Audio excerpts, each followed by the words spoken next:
Hello, good morning. Good morning, welcome everybody. Thank you very much for joining us today for today's webinar, which is all around embracing the Disability Discrimination Act for holiday accommodation in Northern Ireland.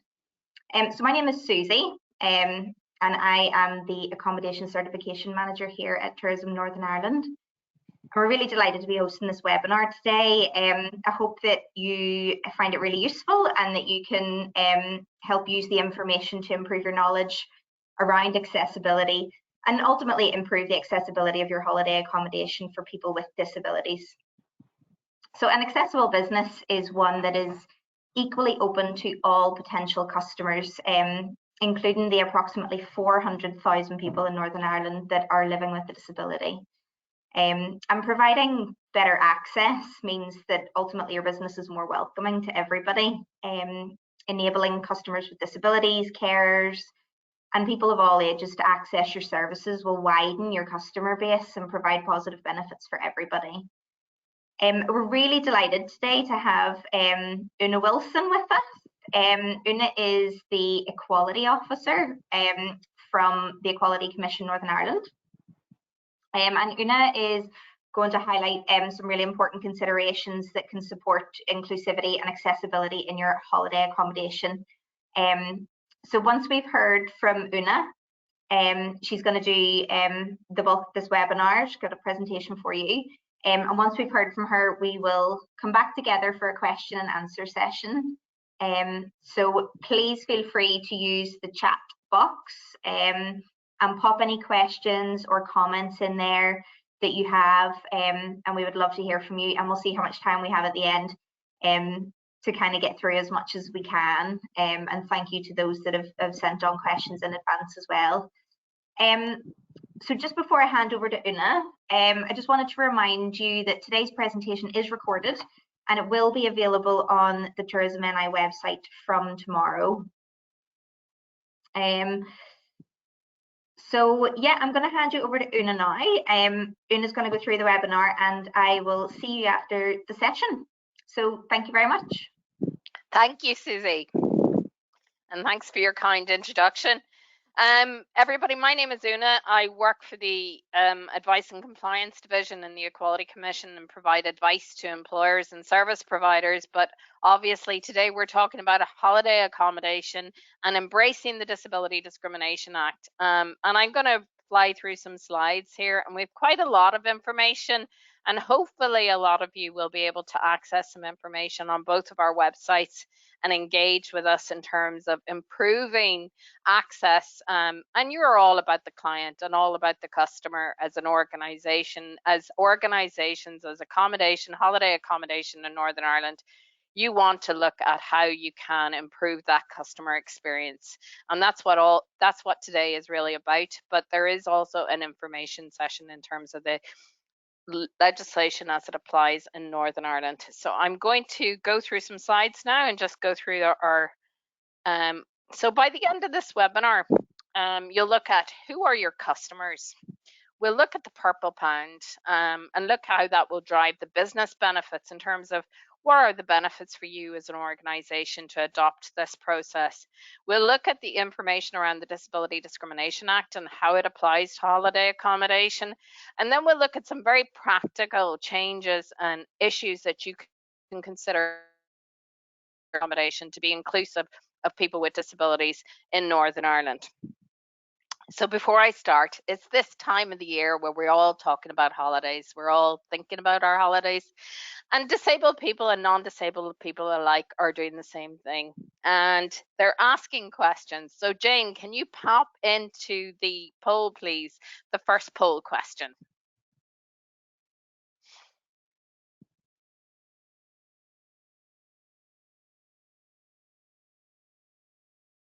Jordan, sorry. I called you Jane. Jordan, are you going to do the poll question? Yeah, I'll get the first poll up now for you. Thank you very much. Lost connection with Jordan.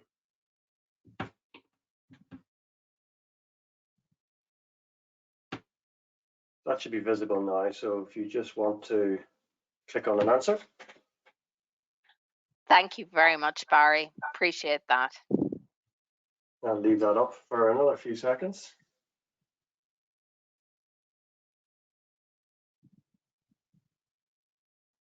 Okay, that's most people have voted. Brilliant. Can we have the answers to that there, just to see? And that's the answer up now. Sorry, I can't see that. How is that? So the answer are, the poll results are 93% have said, 97% have said yes, and 3% have said no. Well, that's very encouraging in terms of thinking about disabled people and who are your customers. That such a high percentage of people have indicated that they do know a person with a disability, and that kind of feeds into our informations around who are your customers going forward. So, sorry on that. My slides just went ahead of me there. Sorry about that. My apologies. So we want you to think about the business case for accessibility in terms of who are you open to? Are you open to absolutely everybody? And it's crucially important that people think about disabled people as customers, and providing better access, as Susie related, means it's accessible for everybody in terms of those issues. And it's really important you think about disability in terms of not just wheelchair users, which are around 8% of the population in the UK, but also in the context of looking at it in terms of other disabilities, in terms of hidden disabilities like heart impairments, diabetes, epilepsy, mental health, all sorts of different types of disabilities, and giving people an indication that these are the potential customers that you have coming to you looking for guest accommodation, looking to book on your various websites, and we'll be looking at that at a later stage. So I'm just going to go through this next slide. So the slide is around the business case. So in the UK presently, they say there's 22% of the population have a disability, and that 19% are over 65. In Northern Ireland, those stats were 23, and I was just double checking the census last night, and it's up to 24% have a disability in Northern Ireland. 14% of people have a disability in the Republic of Ireland, and in the European Union, across the European Union, they have 14% of the population. And if you want to look at it in the context of your local population, in terms of your local customers here in Northern Ireland, one of the things you might want to consider is having a look at the census, and it's broken down by local council area. So you might actually look at that. And disabled people's purchasing habits of products, services, and activities. So we're just going to ask Barry, can we have the next poll question?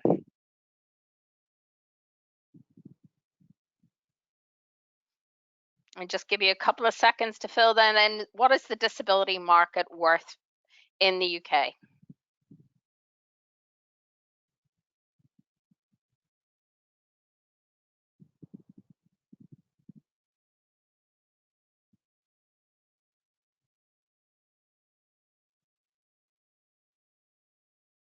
Okay, the answer is 249 billion per year. Okay, so by looking at that in terms of that question, you begin to understand that businesses cannot afford to overlook the needs and spending habits of disabled people, who often face limited choices in terms of their choice of guest accommodation because of accessibility issues that haven't been addressed, whether that's in the booking stage. And that's the crucial part of this, is that you look at how do you provide the right information for disabled people when they're accessing your services, when they're making that choice, whether they're going to book with you or with another organization. So let's take the stress out of booking a holiday and making those reasonable adjustments as we're going forward. So this is another pie chart, and this is the last of the charts you'll be pleased to hear in terms of things. And this is a chart from Visit Britain. And I thought it was a really interesting chart in terms of going forward, in terms of looking at this as a breakdown just specifically on tourism, because that 249 billion is about the spending habits of disabled people generally. So if you think about it, countries measure the value of accessible tourism differently. Consequently, it's not possible to make like-for-like comparisons across various countries. However, research in 2018 by Visit Britain revealed that the accessible market amounted to 15.3 billion, or more than 30% of the overall tourist market. What I thought was really interesting was the domestic overnight visitors were worth a certain proportion, and that the international inbound visitors were 0.5 billion. But that growth of spending has been growing continuously. So for between 2013 and 2018, it went up by 19%. The domestic overnight spent went up by 16%, and the inbound overseas spend went up by 25%. So the next question we would normally ask you and think about is this a niche market? No, it isn't, because the other aspect you have to think about is it's not just disabled people.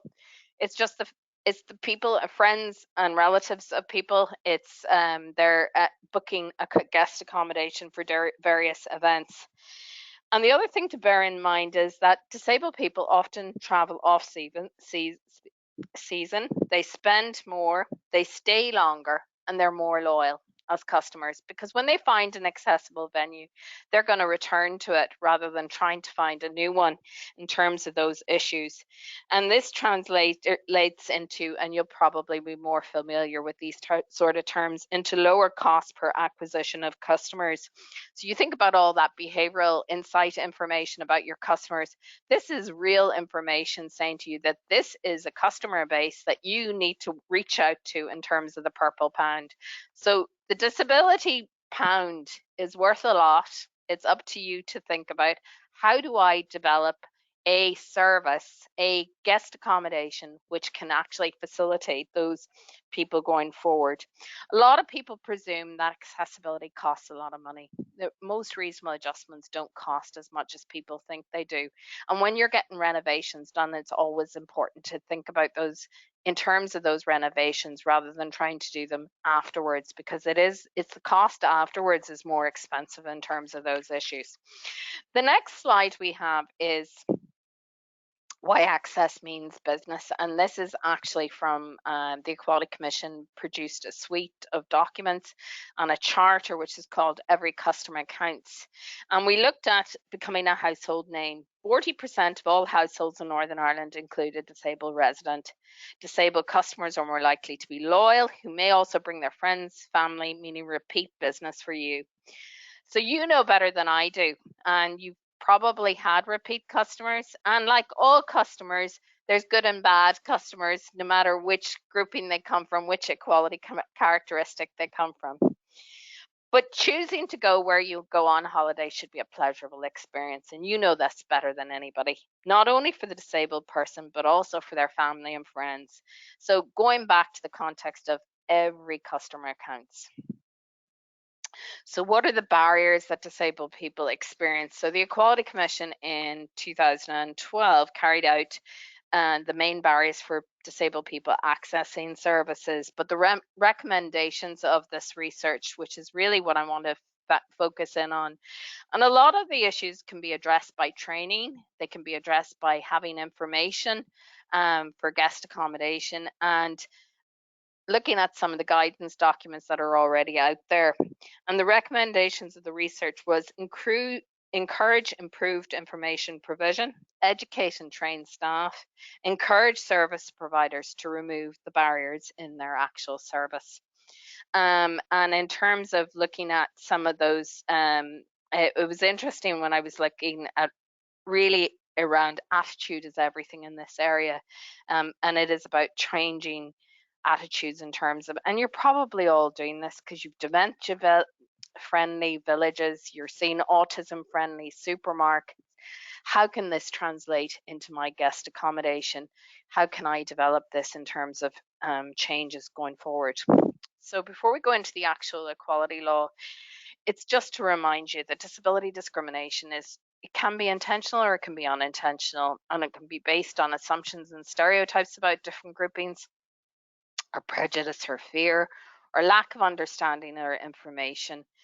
Also, in the context of disabled people, low expectations of what's deliverable and what's not deliverable under the legislation.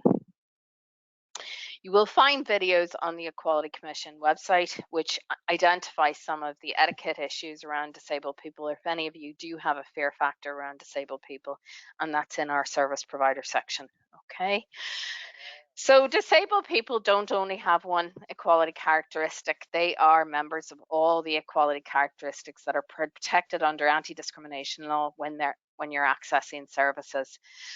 So you may be a disabled woman, you may be a black man who has a disability, or so those contexts need to be taken into consideration, that disabled people can be members of other equality characteristics and have equal rights to legislation, but their legislation is quite different in terms of direct and indirect, and it's not as clear as the reasonable adjustment duty is much more clear.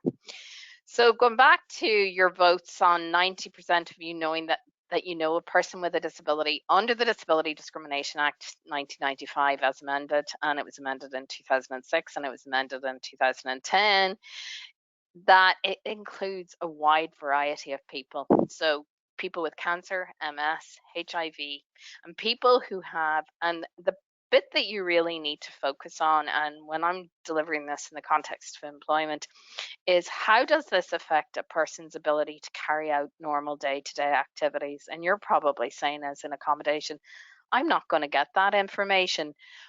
But it is about your customer service, so that you say to people upfront, how can I help you? What can I do for you?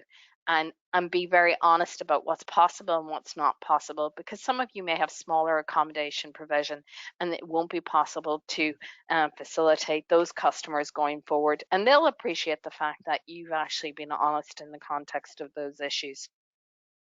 The other thing to remember is there's a lot of hidden disabilities, people with diabetes, mental health, neurodiversity, and increasingly most of the cases that are coming through in terms of employment are around neurodiversity. And some people don't even define themselves as disabled. They consider themselves as having a long-term health condition, and that's something to remember. And older people who don't consider themselves to have a disability as well. So bearing in mind those issues. So who is a service provider under the legislation? Those who provide services to the public or a section of the public. And Margaret was talking about who's registered under the Northern Ireland Tourism Order, and I'm not going to go through all of the examples, but bear in mind, if you're an Airbnb, you're a hotel, you have self-catering colleges, you've shepherd's huts, you've different types, you're all going to be covered by this legislation. There is no exclusion. And if you're a public body, there is going to be an expectation that you will go the extra mile on the anti-discrimination legislation. Whether a service provider actually knows a disabled person is disabled, or whether they current consideration and action in relation to the barriers is something they have to consider, because one of the parts of the Disability Discrimination Act that most people don't realize is it's an anticipatory duty. You have to anticipate that you're going to have customers with disabilities. So what is unlawful under the DDA? Service provision, because it's heard in a county court, is very different. There isn't a record. A lot of cases are unreported. But to give you an idea, it's the refusal of service. It's providing a service of a lower standard or in a worse manner to a person with a disability, and they must be a person with a disability. And the legislation is slightly different in the Equality Act in terms of perceived disability and discrimination by association in terms of refusal of service. So it is important to bear in mind there is slight variations between GB and Northern Ireland. Providing a service on worse terms is when you charge more for a service because the person has a disability, and that is unlawful. Failure to comply with the duty to make a reasonable adjustment is really what we're going to focus in on today. But I thought I'd tell you a little bit about some of the examples of refusal of services. So refusal of services in terms of guest accommodation, there has been refusal of service because the person has had a guide dog. And that's indicated in a publication we have on assistance dogs, which is really important. It's also a failure to make a reasonable adjustment to policies, practices, and procedures. And if you go on, we have pictures of what is an appropriate assistance dog. There is also the context of making reasonable adjustments to physical features, and I'm not going to go into any great technical detail on this issue because this isn't the time or place we want to do this. We want to look at what can you do differently, what can you do better. There is also a provision in terms of reasonable adjustment in terms of auxiliary aids and services. What's the difference between an aid and a service? So a service in the context of a guest accommodation is somebody who guides or carries their luggage for somebody who's going to their room, if that's possible, if that's a service you already provide. An auxiliary aid would be a sign language interpreter. But the most important part of the auxiliary aids and services is about your website accessibility and about your booking procedures, about your telephone procedures for disabled people contacting your organisation. And we'll focus a bit more on those issues. I was double checking just in terms of international cases on because the Canadians introduced accessibility legislation last year, and the Europeans have introduced new information guidance in terms of accessibility for all. So down the line, your international customers are going to be aware of the accessibility standards in other countries. So you need to be aware of those issues, but they will not apply here. So I thought it would be useful for you to see some of the logos for British Sign Language, Irish Sign Language. W3C is the guidance that your website is accessible. Obviously, some of the smaller things you can do is if you have menus, providing them in large print, as I forgot my glasses in a pub the other week, and I was scundered without because I couldn't read the menu and the titling size. So it's about making small changes that don't cost an awful lot, and the loop system. And if I had a penny for every time I found a loop system that doesn't work or that there's issues with, so if you do get a loop system in, make sure that you test it and make sure you look at how that. And some of you may be smaller providers and you might be thinking, oh, I can't, afford getting a loop. But maybe there's some sort of a system you could set up with your local council that you would have a process of sharing that around different groups. And the majority of cases that are coming through internationally tend to be around accessibility of websites and issues like that. So this is always the $50 million question, and I was talking to some of my legal colleagues, and we do have a division between the Advice and Compliance division and the legal colleagues that assist individuals. We always talk about there's no definitive answer in the context of reasonableness. Factors which will be taken into, are you a large hotel chain versus an Airbnb that has a couple of people, or are you a chain of different types of providers in terms of those issues will be taken into consideration. The costs and convenience and the practicality of making the possible physical change. So in terms of the physical features one, that's going to be taken into account. The cost of making those adjustments, is that possible? And there is an imaginative approach you can look at, and there's some fantastic examples in Northern Ireland in terms of individual organisations that have made accessible and done things with cost effectively and looked at the practicality, but will also be taken into account the total resources of the service provider and the effectiveness of the change. So what will be taken into account, how does that affect? So the test in law is, and it's different to GB, it's impossible or unreasonably difficult. And that means how does it affect that individual? You know, is there dignity? So some of the settlements that have come through have been around toilets, accessibility of toilets where people have IBS, which is considered a disability. You've also got a whole range of things to look at, and financial assistance available is also taken into consideration. So we're just going to go through the physical features. So removing the physical feature, so that's actually, if you think about it in terms of a guest accommodation or a hotel, that's removing steps. Or altering it is you could be putting in ramps alongside it, and it's beautifully done. I always use the example of a heritage building. I use the Linen Hall Library, where they avoided the physical feature by going around the side, and they put in their accessibility at the side and maintained their front heritage site, which is protected. Another example could be in terms of guest accommodation. You might be thinking, is there another door in that's more accessible for access for disabled people coming into your accommodation? So thinking about that. So in terms of case law on this issue, the two cases that come to account are the Rhodes and the Royal Bank of Scotland.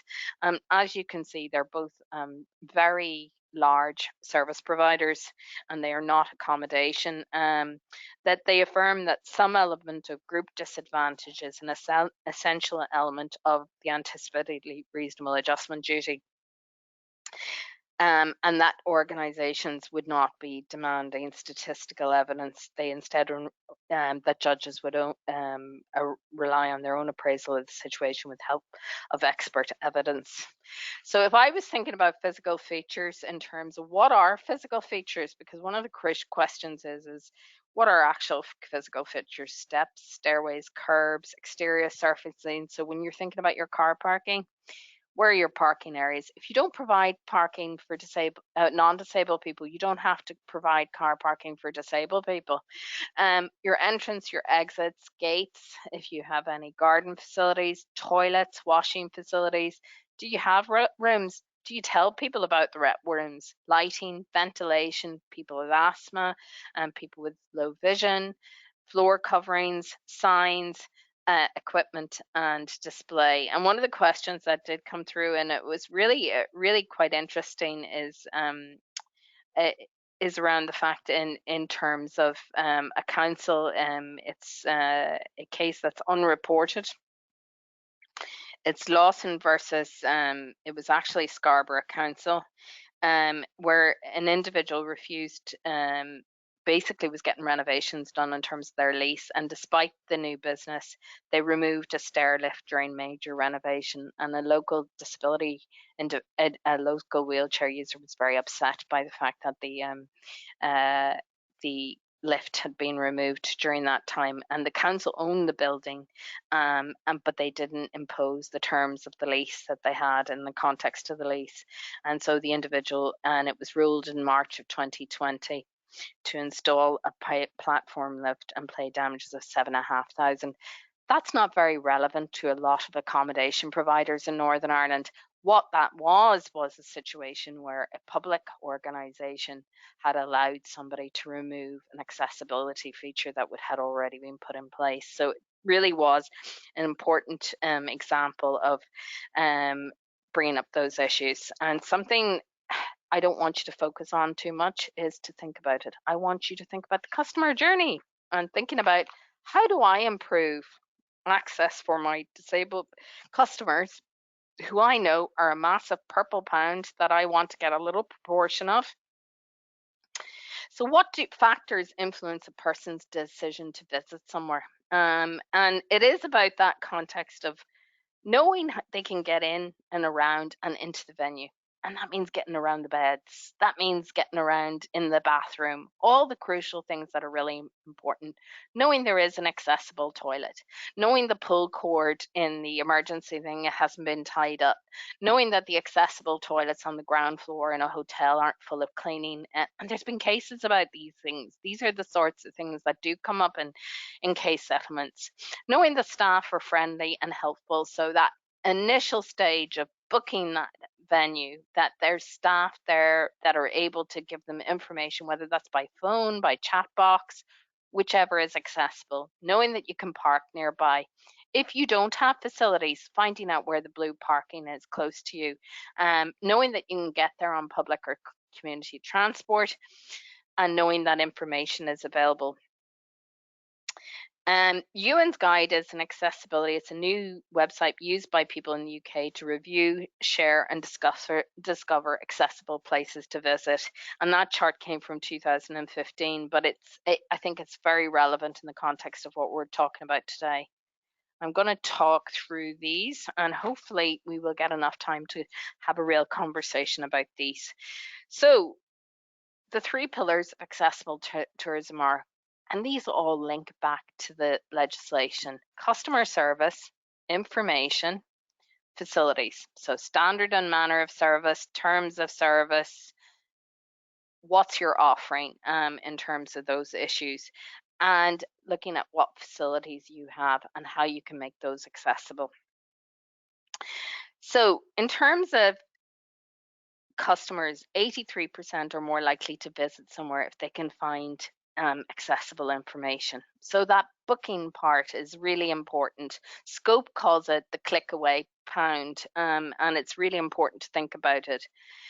The business benefits of marketing, looking for accommodation information before the visit, in terms of getting that information in advance, is really important for everybody.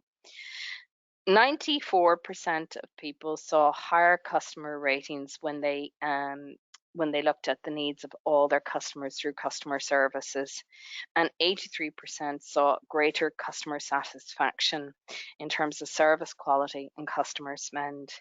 The staff benefits is the business noted more employee motivation and confidence to deliver a better service, and that would be embedded in standard operating procedures in the context of training and information and customer service. But it's also about knowing about the facilities that are available. And I was getting a wee bit emotional this morning, and I was thinking back to my father's dead 25 years, but we were booking a B&B when he was diagnosed with dialysis in Belfast, and I was pregnant with my second child. And one of the things that has never lost me, and I'm sure it never left me, I'm sure it doesn't leave other people too, and that goes back to the loyalty issue of disabled customers. You don't forget places where, you know, his dialysis machine he brought in the car, but the water that would be used in his dialysis machine was delivered to the B&B, and the B&B was very helpful about those issues. And it is about those sorts of things that you never forget. And if all of us think about it in that context, then we're going to be a long way towards delivering services and accessible services, and you getting profit margins in terms of the purple pound. So I'm going to look at the customer service issues here. So you and your staff have a vital role to play in ensuring that disabled customers enjoy their stay. And training is essential for the provision of good quality services. It can enhance the quality of the guest experience. And that, bearing in mind, that can be communicating with a deaf person with a notepad and paper. That can be knowing that, asking people, what sort of help do you need? Do you need any assistance carrying your bags upstairs?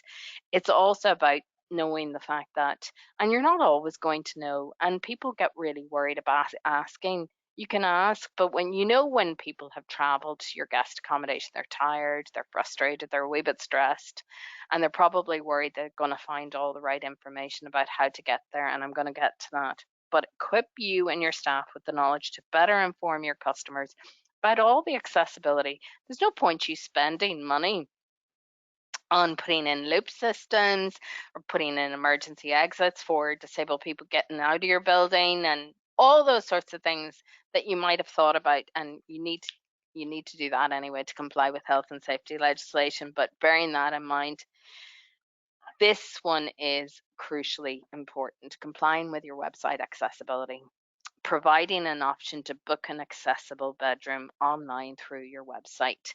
And these are the sort of cases that have come up in America, and continue to come up in other jurisdictions. They haven't come up here. That's not to say they won't. Provide information about local accessible services. I live in Belfast. I'm incredibly proud of the local theatres that are close to me that provide incredibly wonderful, accessible services. They have signed, they have touch sessions where young, in terms of talking to actors in mode. They have signed performances. They have captioning on various events. So do find out about the local cafe. One of the things I was talking about recently was the restaurant close to me, where the waiters and waitresses learned a little bit of sign language because they had customers who use sign language. So all those simple changes can make a huge difference to disabled people. Consider the guest needs when you're corresponding, what works best for them. What I forgot to remember is there's a resource document which is available, which Margaret Matthews from the Tourist Board, from Tourism NI, has worked on, and it has a lot of really helpful tips in terms of where can I get this, and there's one about writing your email in accessible formats and getting that right in terms of those issues. Access guides can help visitors with specific needs plan their stay, and that is so important. Really, really important. And that access guide will explain how they can get to and from their room, what the room is layout, good photographs, things like that. Really important in terms of individuals going forward. And it is often is purchasing a hotel room, having emailed customer, getting detailed photographs of the entire room, and a separate number to contact the person to talk to them about if they had any other questions. And if you're using a third-party booking system, having some sort of a process where they can contact you if they have further questions in terms of those issues, and whether that's booking.com or any of the different types of third-party processes you use in terms of your services. Clear and simple descriptions of your accommodations with measurements and photographs, because those things are going to be difficult if I have sticks, if I am blind, if I have a wheelchair, but also in the context of if I have mental health issues, I'd like to know so that I'm getting around, or anxiety, or I have a child with autism. Highlight what facilities your accommodation has and what it has not to enable the guest to make an informed decision. Don't forget to include information about all the aids you have available. And I'm going to watch my time here, folks.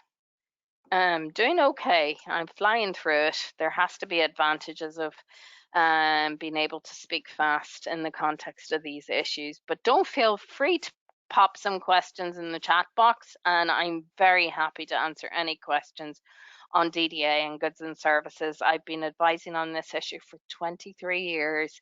Do I think I have all the answers? No, but at the same time, I know where to find them, if that's any help to you. Sometimes we don't always give you a black and white answer because the law is not like that. But thinking about your journey pre-arrival issues, full and accurate addresses with the postcodes, and make sure that you can actually register on Google My Business. So accessible car parking, incredibly important. You've done a long journey, you need to know where you can park. You might need to know the distance between there and the car park, in terms of, whether that's going to be suitable, or whether you need to be dropped off, or whether you need to think about that. Information about mobility hire in your local area. Offering support for booking and pre-arrival, as we've already said, in terms of telephone, email, or web chat. The business benefits. 93% of the market look for accessibility information before visiting. And 83% are more likely to visit somewhere if they can access the information before. So thinking about that click away pound, what can I do differently? Also bearing in mind the legislation that's coming from Europe for European countries and also from North America in terms of accessibility requirements, which are required under their jurisdictions, which make it. But that's not to say the domestic market doesn't have the same rights here in Northern Ireland, and also the fact that you can improve your accessibility to your disabled customers. So thinking about your arrival, I've already said this, but I do this in terms of interspacing the entire presentation with some of the key issues because I think it's really important. So you may need assistance with your luggage if that's something you already provide, okay? So going back to that physical features, remove, alter, avoid, or provide by an alternative method, that could be making a reasonable adjustment to your reception desk. Chairs with an armrest, as you know, furniture is covered so that people with arthritis may be able to sit down.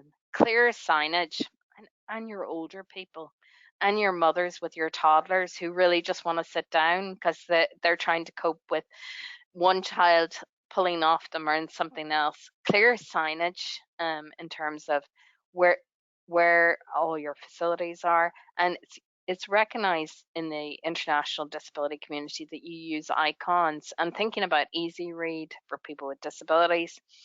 Clear unobstructed routes, and I've talked about toilets, but toilets are always really important. Where is the accessible toilet? Is it clear of cleaning products? Because it'd be nothing worse than having a settlement of around £1,000 or £2,000 because you didn't clear the toilets out in terms of accessibility. Looking at the hearing loop at reception, okay, and looking at having those loop systems. But you can also have vibrating alarms for deaf people that are using your facilities. You can also have a range of other auxiliary aids and services that you can think about. And we all know digital accessibility is changing at the rate of knots, and there's accessibility. We were talking earlier this week, I was doing a webinar, and a man is developing an app for people with brain injuries. So there is apps that are developing over time, and it's about linking into those. But don't forget, if your bookings come through an app, that the app accessibility of the app will be could be potentially tested under accessibility in terms of the DDA under auxiliary aids and services. So I don't want to frighten you with the law. The law is there as a backup.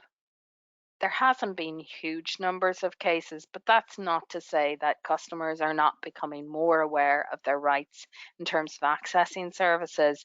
But at the same time, it's about you delivering every customer counts and you getting a portion of that market. And also thinking about the fact that you may be losing out on lots of non-disabled people booking your services because they're thinking of friends and family for those events that they're booking for different issues. Okay, facilities, movable tables and chairs, heights and beds. And I came across one complaint in one of the magazines and I thought really important, but I hadn't thought about it. Whether your bedrooms have twins or doubles, because if you're attending somewhere, if you're booking somewhere and they don't have, but you're going with your carer, you don't want a double bed, you want a twin bed. Lower level clothes storage. I'm a small person. I've had that fight in here about where the lockers are going to go because I can't reach. So accessibility of bathrooms, handrails, making sure the emergency pull cord isn't tied up. And Margaret will be well able to answer any questions on those issues, and she's lots of experience.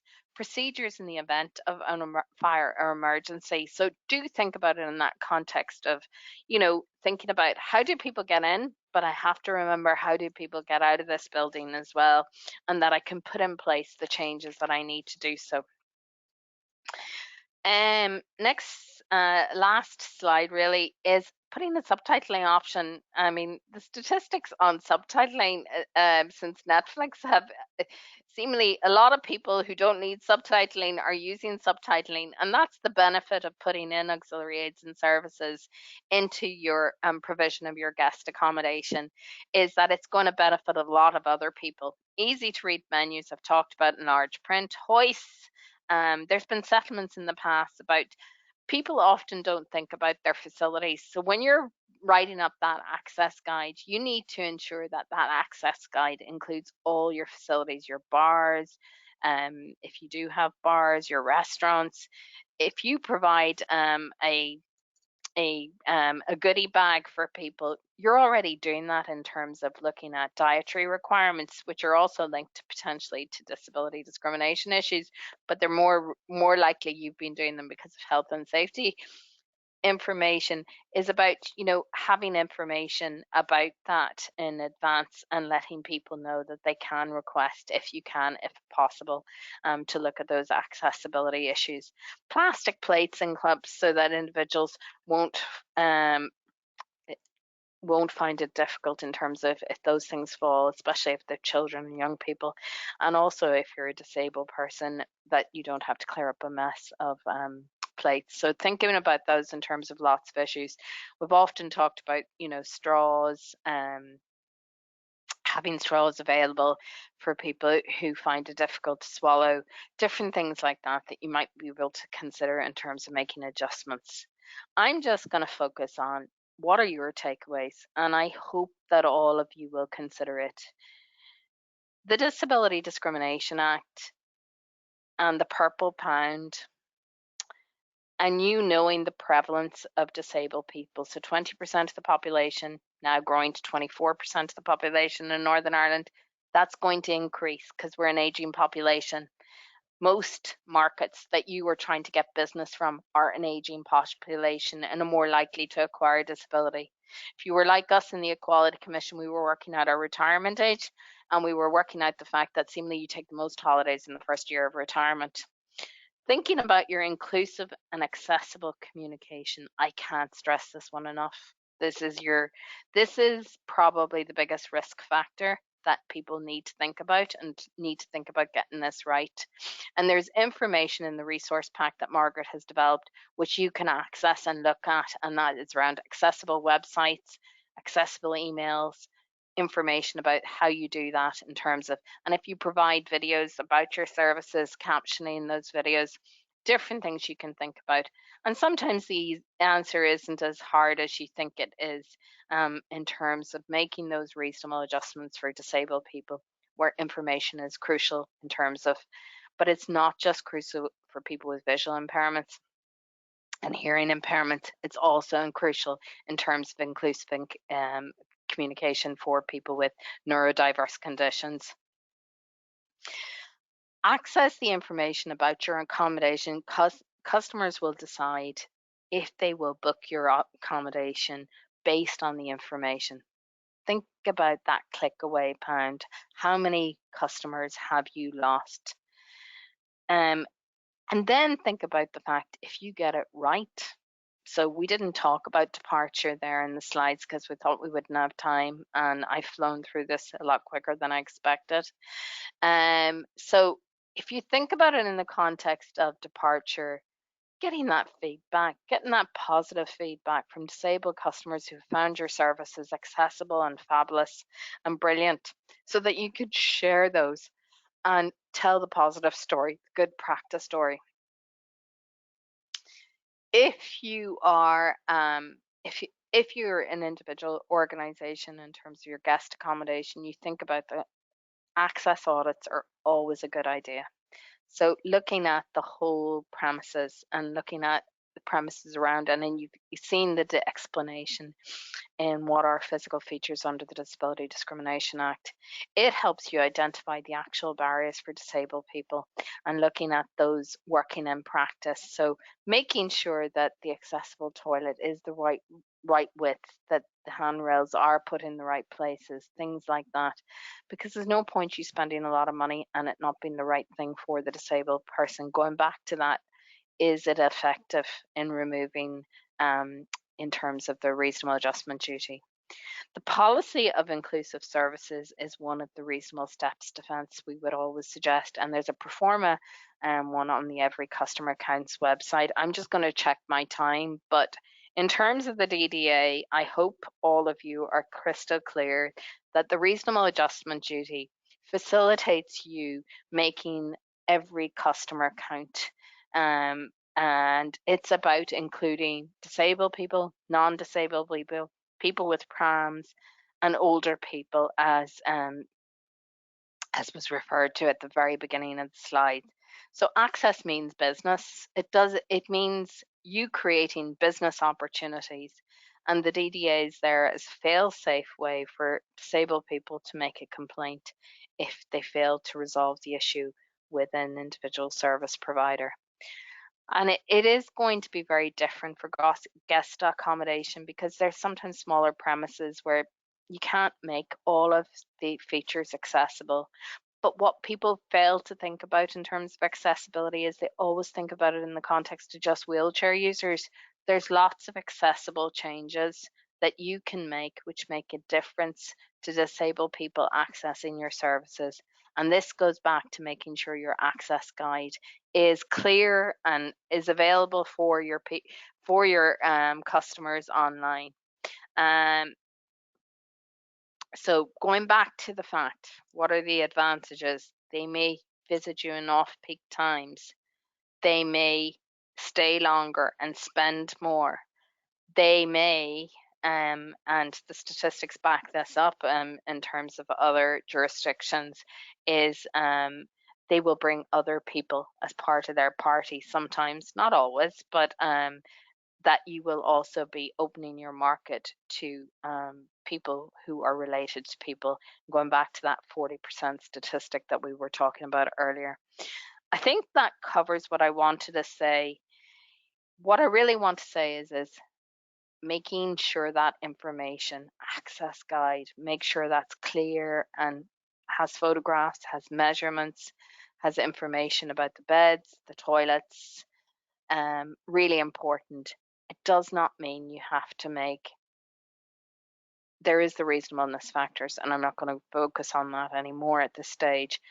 But what I really want you to think about is inclusion means everybody gets choices in customer experience in Northern Ireland. Everybody is included.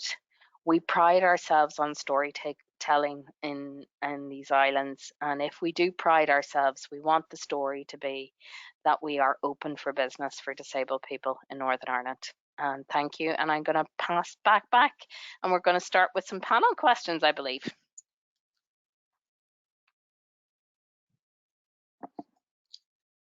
Hi, thank you, Una, for Susie, really thank informative. you.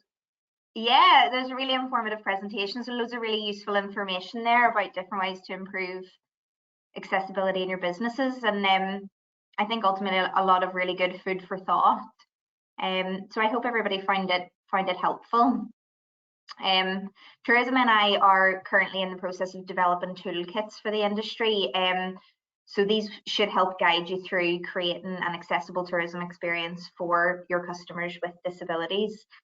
And the toolkits really, they're being built to sort of provide you with an understanding and the benefits of improving accessibility. And they'll hopefully provide some helpful advice to assist you to develop your product. So we're hoping that they will be available for access soon. I can see there was a comment just put in the chat there about the link to the TNI accessibility pack. I'll touch on that before we finish up, but yes, everything will be available after the session. We do have a few questions that were sent in as well. We're probably only going to have time for a couple, but we will get a couple of those answered now.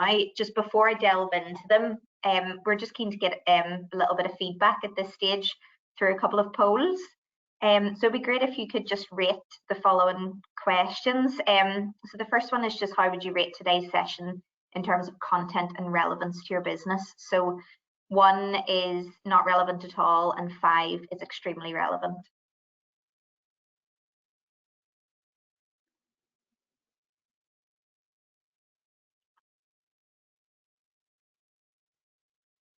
Thank you very much. And then the second question is, do you plan to take any action within your business as a result of what you've heard today?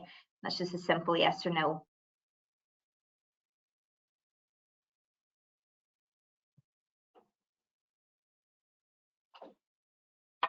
Thank you very much for your help with those. So as I mentioned, we've got a couple of questions that we'd like to put to Una and to Margaret. We don't have time, unfortunately, to go through them all, but what we will do is we are going to collate all of the questions that have been sent in and make them available to you after the presentation, along with some useful signposting information. So the first question is for Una. So, do I have to, by law, make my holiday home accessible for all disabilities, including wheelchair access?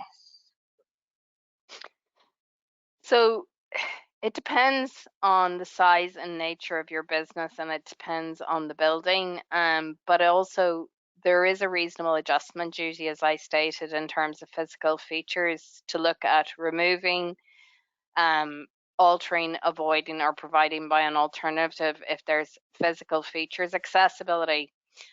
But there is also the policies and practices and procedures where you can make reasonable adjustments and auxiliary aids for disabled people.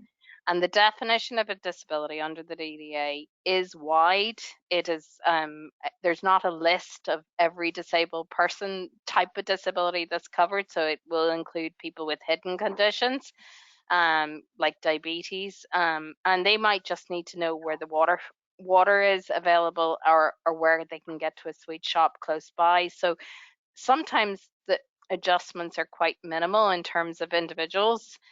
So it depends on a case-by-case scenario, and this is where good customer service is really important in terms of disabled people, in terms of accessing the services. So rather than a black and white answer, it's a bit of a grey one. Thanks, Una. So we'll take one more.